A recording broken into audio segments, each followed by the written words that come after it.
Hello friends, good morning, ಶುಭೋದಯ. ಎಲ್ಲರೂ ಹೆಂಗಿದ್ದೀರಿ? ಆರಾಮಿದ್ದೀರಿ ಅಂತ ತಿಳ್ಕೊತೀನಿ. ನಾನು ಆರಾಮಿದ್ದೀನಿ. Welcome back to the Geetha the cook channel. ನಂದು ಈಗೆಲ್ಲ ಕೆಲಸ ಆಯಿತು, ಇನ್ನೂ ಬ್ರೇಕ್ಫಾಸ್ಟ್ ಅದು ಇಲ್ಲ, ಇನ್ಮೇಲೆ ರೆಡಿ ಮಾಡಬೇಕು. ಎಲ್ಲ ಕೆಲಸ ಮುಗಿಸಿ ಸ್ನಾನ ಮಾಡಿ ಪೂಜಾ ಮಾಡಿದ್ನಿ. ಪೂಜಾ ತೋರಿಸ್ತೀನಿ ನಿಮಗೆ. ಪೂಜೆ ಮಾಡೇ ಬ್ರೇಕ್ಫಾಸ್ಟ್ ಮಾಡ್ತೀನಿ, ಅಲ್ಲಿ ಮಟ್ಟ ಏನೂ ಇಲ್ಲ. ಅದಕ್ಕಿಂತ ಮುಂಚೆ ಸ್ವಲ್ಪ ಏನಾದರೂ ಚಹಾ ಇಲ್ಲ, ಬೆಳಗ್ಗೆ ಕಷಾಯ ಅಷ್ಟು ಕುಡ್ದಿರ್ತೀನಿ. ಕಷಾಯ ಕುಡಿದು ಸ್ನಾನ ಮಾಡಿ ಪೂಜಾ ರೆಡಿ ಮಾಡ್ತೀನಿ. ಪೂಜಾ ತೋರಿಸ್ತೀನಿ ನಿಮಗೆ.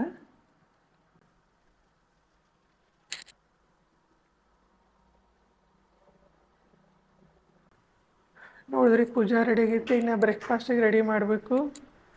ಆಲ್ರೆಡಿ ಲೇಟ್ ಆಗೈತಿ.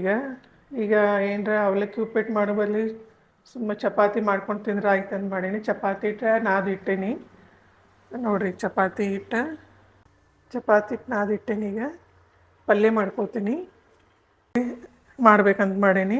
ಬದ್ನಿಕಾಯಿ ಆಲ್ರೆಡಿ ಕಟ್ ಮಾಡಿಟ್ಕೊಂಡು. ನಿಮ್ಮ ಕಡೆ ಬದ್ನಿಕಾಯಿ ಹೆಂಗೆ ಮಾಡ್ತಾರೆ ಗೊತ್ತಿಲ್ಲ, ನಾ ಹೆಂಗೆ ಮಾಡ್ತೀನಿ ಅನ್ನೋದು ನಿಮ್ಗೆ ತೋರಿಸ್ಕೊಡ್ತೀನಿ. ನೋಡ್ರಿ, ಈಗ ಆಲ್ರೆಡಿ ಬದ್ನಿಕಾಯಿ ಕಟ್ ಮಾಡಿ ಇಟ್ಕೊಂಡೀನಿ. ನೀರಾಗ ಹಂಗೆ ಕಟ್ ಮಾಡಿ ಇಡಬಾರ್ದಂತ, ಅದು ಸ್ವಲ್ಪ ಕಹಿನೂ ಆಗ್ತೈತಿ. ಆಮೇಲೆ ಬದ್ನಿಕಾಯಿ ಒಂಥರ ಕಪ್ಪಾದಂಗೂ ಆಗ್ತಾವೆ. ಅದಕ್ಕೆ ಕಹಿ ಬರಬಾರ್ದು ಅಂಥೇಳಿ ಸ್ವಲ್ಪ ಉಪ್ಪು ಹಾಕಿ ಇಡ್ಬೇಕಂತ. ಅದಕ್ಕೆ ಉಪ್ಪು ಹಾಕಿ ಇಟ್ಟಿದ್ನಿ. ಈಗ ನೀರು ಬಸಿತೇನೆ ಇದ್ರದ್ದು.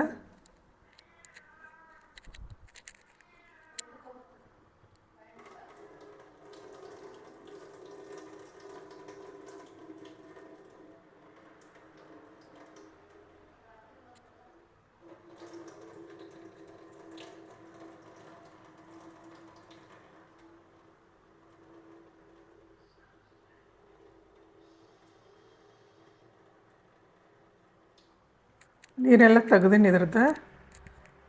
ಡೈರೆಕ್ಟ್ ಇದಕ್ಕೆ ನಾ ಏನು ಮಾಡ್ತೀನಿ, ಅರಿಶಿನ, ಉಪ್ಪು, ಖಾರ ಇಲ್ಲೇ ಹಾಕ್ಕೊಂಡ್ಬಿಡ್ತೀನಿ.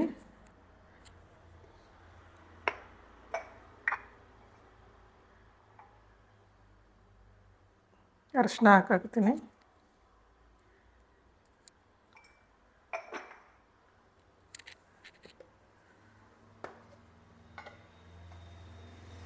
ಉಪ್ಪು,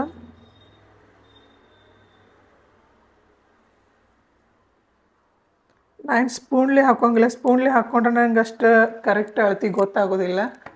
ಕೈಲಿನ ಅಂದಾಜು ಮಾಡಿ ಹಾಕ್ಕೋತೀನಿ. ನೋಡ್ರಿ, ಇದು ಮಸಾಲೆ ಖಾರ ಮನೆಯೊಳಗೆ ರೆಡಿ ಮಾಡಿದ್ದು. ಕೆಂಪು ಖಾರ ಹಾಕಿ ಅದ್ರ ಮೇಲೆ ಗರಂ ಮಸಾಲೆ ಹಾಕೋದು ಮತ್ತು ಡಬಲ್ ಕೆಲಸ ಆಕೈತಿ. ಅದಕ್ಕೆ ಇದು ಮಸಾಲೆ ಖಾರ ನಾನು ಕೂಡಿಸಿಟ್ಟೀನಿ. ಈಗ ಆಲ್ರೆಡಿ ಮುಗಿಯಾಕೆ ಬಂದೈತಿ, ಇಷ್ಟ ಐತಿ. ಇನ್ನು ಮಸಾಲೆ ಕುಡಿಸ್ಬೇಕಾದ್ರೆ ನಿಮ್ಗೆ ವಿಡಿಯೋ ಮಾಡಿ ತೋರಿಸ್ತೀನಿ, ಅದಕ್ಕೆ ಏನೇನು ಹಾಕ್ಬೇಕು ಅನ್ನೋದು. ಇದೊಂದು ಖಾರ 1-2 ಸ್ಪೂನ್ ಹಾಕ್ತೀನಿ.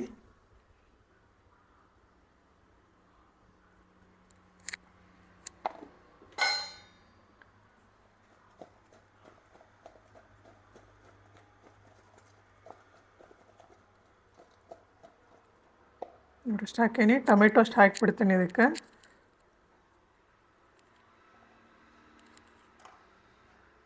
ಒಂದು ಟೊಮೆಟೊ ತೊಗೊಂಡಿನಿ, ಸಣ್ಣ ಕಟ್ ಮಾಡಿ ಇಟ್ಕೊಂಡೀನಿ.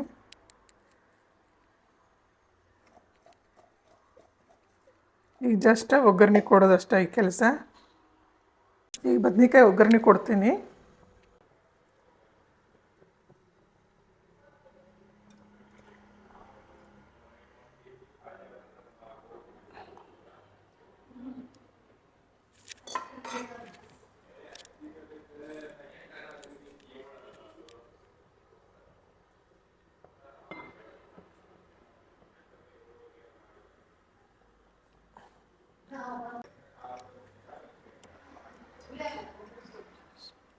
ಸಾಸಿವೆ ಹಾಕ್ತೀನಿ ಸ್ವಲ್ಪ.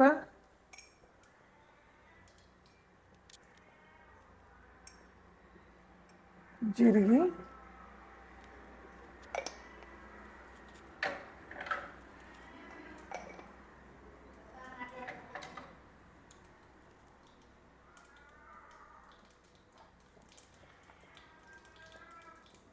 ಉಳ್ಳಾಗಡ್ಡಿ ಹಾಕ್ತೀನಿ. ಉದ್ದ ಕಟ್ ಮಾಡ್ಕೊಂಡಿನಿ ಉಳ್ಳಾಗಡ್ಡಿ. ನೀವು ಬೇಕಾದ್ರೆ ಸಣ್ಣನೂ ಮಾಡ್ಕೋಬೋದು. ಉಳ್ಳಾಗಡ್ಡಿ ಜಾಸ್ತಿ ಫ್ರೈ ಆಗಬೇಕಂತೇನಿಲ್ಲ, ಸ್ವಲ್ಪ ಫ್ರೈ ಆದ ಆಮೇಲೆ ಬದ್ನಿಕಾಯಿ ಹಾಕ್ಬೋದು. ಆಮೇಲೆ ಬದ್ನಿಕಾಯಿ ಜೊತೆನ ಅದು ಫ್ರೈ ಆಕೈತಿ, ಅನಾಗ್ಲೇ ನಾನು ಜಾಸ್ತಿ ಫ್ರೈ ಮಾಡೋದಿಲ್ಲ ಉಳ್ಳಾಗಡ್ಡಿ. ಆಮೇಲೆ ಸ್ವಲ್ಪ ಹಸಿ ಇದ್ರೂ ಬದ್ನಿಕಾಯಿ ಜೊತೆ ತಿನ್ಬೇಕಾದ್ರೆ ನಾವು ಪಲ್ಯ ಮಾಡ್ತೀವಲ್ಲ ಅದ್ರ ಜೊತೆ ತಿನ್ಬೇಕಾದ್ರೆ ರುಚಿ ಬರ್ತೈತೆ. ಅದು ಸ್ವಲ್ಪ ಸಾಫ್ಟ್ ಆದಮೇಲೆ ಬದ್ನಿಕಾಯಿ ಹಾಕಿಬಿಡೋಣ. ನೋಡ್ರಿ ಬದ್ನಿಕಾಯಿ ಸ್ವಲ್ಪ ಸಾಫ್ಟ್ ಆಗೈತಿ, ಜಾಸ್ತಿ ಏನು ಫ್ರೈ ಆಗಿಲ್ಲ. ಈಗೇನಿದ್ದ ಕಲಸಿದ್ವಲ್ಲ ಬದ್ನಿಕಾಯಿ, ನೋಡ್ರಿ ಕಲಸಿಟ್ರೆ ಏನಾಗ್ತೈತಿ ಎಲ್ಲ ಫುಲ್ ಸರಿಯಾಗಿ ಮಿಕ್ಸ್ ಆಗಿರ್ತೈತಿ. ಇದನ್ನ ಹಾಕೋತೀನಿ.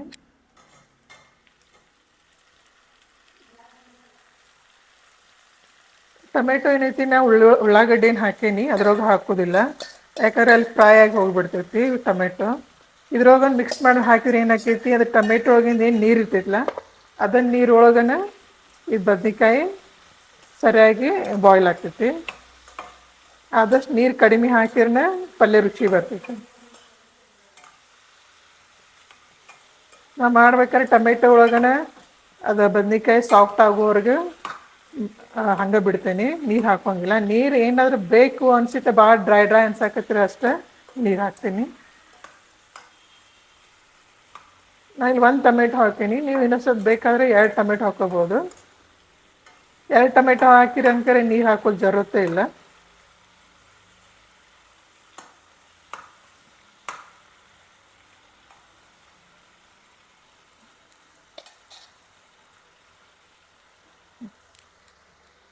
ಈ ಮೀಡಿಯಮ್ ಫ್ಲೇಮ್ ಹೋಗಿಟ್ಟ ಸಣ್ಣಗೆ ಇಡೋನು. ಮುಚ್ಚಿಟ್ರೆ ಏನಾಕೈತಿ, ಅದು ಅಲ್ಲಿ ಸ್ಟೀಮ್ ಒಳಗೆ ಬದ್ನಿಕಾಯಿ ಸಾಫ್ಟ್ ಆಗ್ತೈತಿ.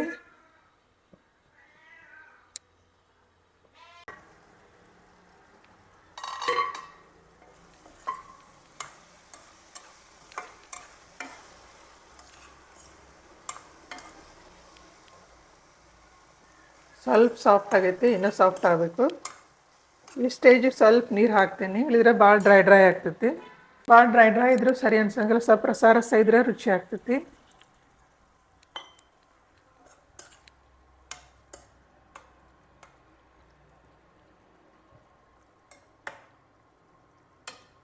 ಆಲ್ಮೋಸ್ಟ್ ಸ್ವಲ್ಪ ಕುಕ್ ಆಗೈತಿ, ಇನ್ನೂ ಸ್ವಲ್ಪ ಕುಕ್ ಆಗಬೇಕಿದೆ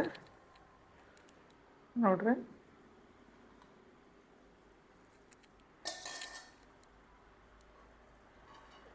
ಪಲ್ಯ ಮಸಾಲೆ ಖಾರ ಕೂಡಿಸಿದ್ದು ಹಾಕಿದ್ರೆ ಒಂಥರ ರುಚಿನೇ ಬರ್ತೈತಿ. ಸಾದಾ ಕೆಂಪು ಖಾರ ಹಾಕಿ ಮೇಲೆ ಗರಂ ಮಸಾಲ ಪುಡಿ ಹಾಕೋಕ್ಕಿಂತ ಇದೇನು ಮಸಾಲೆ ಕೂಡಿಸಿದ ಖಾರ ಹಾಕ್ತೀವಲ್ಲ ಅದು ಭಾಳ ರುಚಿ ಆಗ್ತೈತಿ. ಇನ್ನು ಸ್ವಲ್ಪ ಹೊತ್ತು ಮುಚ್ಚಿಡೋಣ. ನೋಡ್ರಿ ಪಲ್ಯ ರೆಡಿ ಆಗೈತೆ, ನೋಡೋಣ.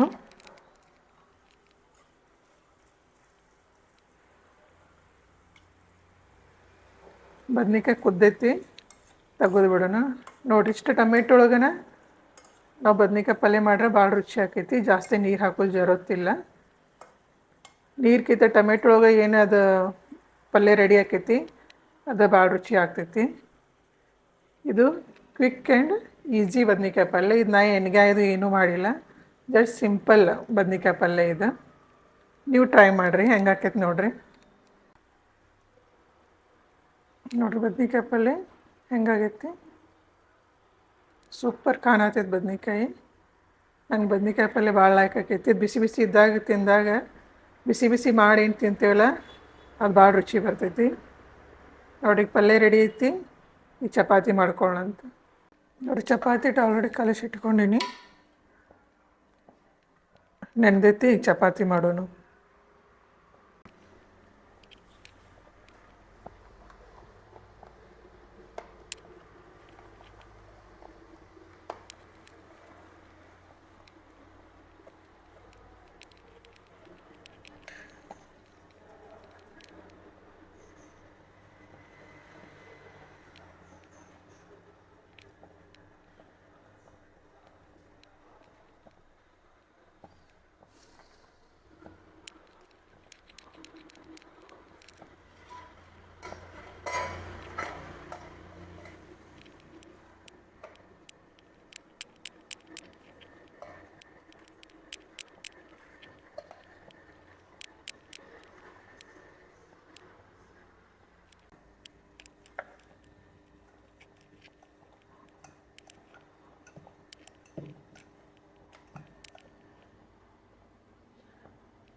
ಚಪಾತಿನ ಮಡಿಚಿ ಮಾಡ್ತೀನಿ, ಅಂದರೆ ಸ್ವಲ್ಪ ಲೇಯರ್ ಟೈಪ್ ಬರ್ತೈತಿ.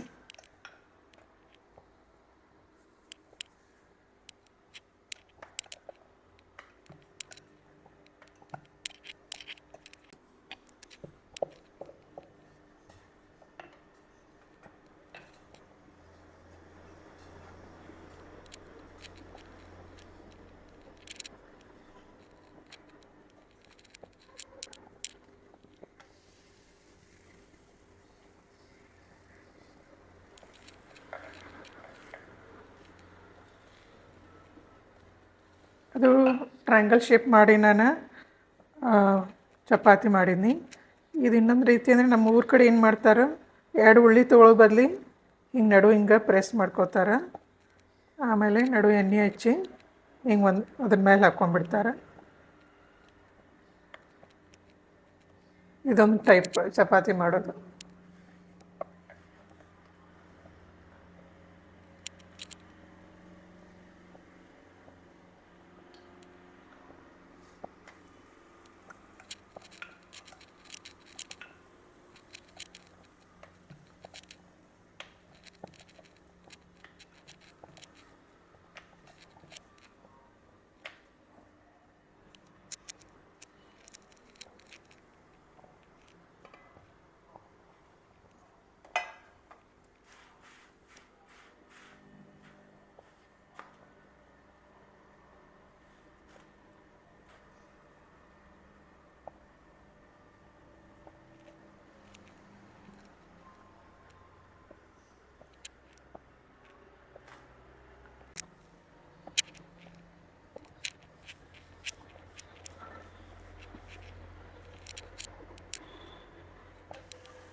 ನೋಡ್ರಿ, ನಂದು ತವ ಏನಾಗೈತಿ, ಸ್ವಲ್ಪ ಕೆಟ್ಟೈತಿ.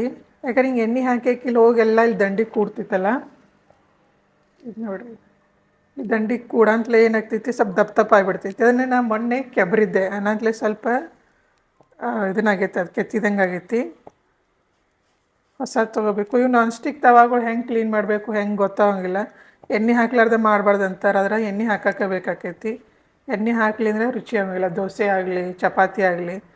ಅದಕ್ಕೆ ಎಣ್ಣೆ ಹಾಕ್ತೀವಲ್ಲ, ಎಣ್ಣೆ ಇದು ಈಗ ಹೋಗಿ ಇಲ್ಲಿ ಸೈಡ್ ಕೊಂಡಿರ್ತೈತಿ. ಇಲ್ಲಿ ನೋಡ್ರಿ, ಈ ಕಡೆ ಸೈಡ್ ಕೂತೈತೆ ಆಲ್ರೆಡಿ. ಅದು ಗಟ್ಟಾಗಿಬಿಡ್ತೈತಿ. ಅದು ಕೆಬ್ರಾಕು ಬರೋಂಗಿಲ್ಲ. ಕೆಬ್ರದ್ದು ಏನಕ್ಕೈತಿ, ಅದು ನಾನ್ ಸ್ಟಿಕ್ದು ಏನು ಲೇಯರ್ ಇರ್ತೈತಿ, ಹೋಗಿಬಿಡ್ತೈತೆ ಅದು.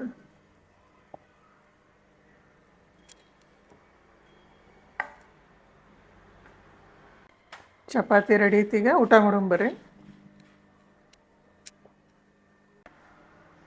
ನೋಡ್ರಿ, ನಮ್ದು ಬೆಳಗಿನ ನಾಷ್ಟ ರೆಡಿ ಐತಿ. ನಾಷ್ಟ ಬದಲಿ ಡೈರೆಕ್ಟ್ ಚಪಾತಿನ ತಿನ್ನತ್ತೀವಿ. ನನ್ನ ಮಗಗೆ ಬರೀ ಬದ್ನಿಕಾಯಿ ಪಲ್ಯ ಸೇರೋದಿಲ್ಲ, ಸ್ವಲ್ಪ ದಾಲ್ ಬೇಕು. ಅದಕ್ಕೆ ದಾಲ್ ಇತ್ತು, ದಾಲ್ ಹಾಕಿದ್ದೀನಿ. ನೋಡ್ರಿ, ಇದು ನಮ್ದು ಇವತ್ತಿನ ನಾಷ್ಟ.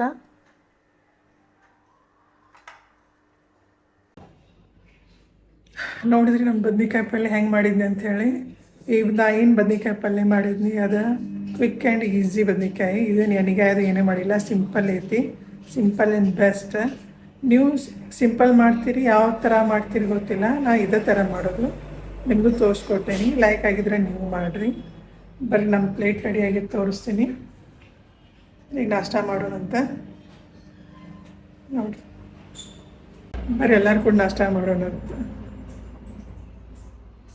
ಈ ವಿಡಿಯೋ ನಿಮ್ಗೆ ಹೆಂಗೆ ಅನಿಸಿತ್ತು, ಇಷ್ಟ ಆಗಿತ್ತಂದರೆ ಲೈಕ್ ಮಾಡಿರಿ, ಶೇರ್ ಮಾಡಿರಿ. ಆಮೇಲೆ ನಾ ಬದ್ನಿಕಾಯಿ ಪಲ್ಯ ಮಾಡೋ ರೀತಿ ಹೆಂಗೆ ಅನಿಸಿತ್ತು ಅನ್ನೋದನ್ನು ಕಮೆಂಟ್ ಮಾಡಿರಿ. ಪ್ಲೀಸ್ ಸಬ್ಸ್ಕ್ರೈಬ್ ಮಾಡೋದು ಮರಿಬೇಡ್ರಿ. ಮೊದಲು ಸಬ್ಸ್ಕ್ರೈಬ್ ಮಾಡಿರಿ. ನೀವು ಸಬ್ಸ್ಕ್ರೈಬ್ ಮಾಡಿದ್ರೆ ನಮಗೂ ಏನೋ ಒಂಥರ ಖುಷಿ ಆಗ್ತೈತಿ, ಏನೋ ಸಪೋರ್ಟ್ ಕೊಟ್ಟಂಗೆ ಆಗ್ತೈತಿ. ಅದಕ್ಕೆ ಸಬ್ಸ್ಕ್ರೈಬ್ ಮಾಡಿರಿ. ನೆಕ್ಸ್ಟ್ ವಿಡಿಯೋ ಒಳಗೆ ಬೆಟ್ ಆಗ್ತೀನಿ ಒಂದು ಹೊಸ ರೆಸಿಪಿ ಒಂದಿಗೆ. ಅಲ್ಲಿವರೆಗೂ ಬಾಯ್, ಟೇಕ್ ಕೇರ್, ಥ್ಯಾಂಕ್ ಯು.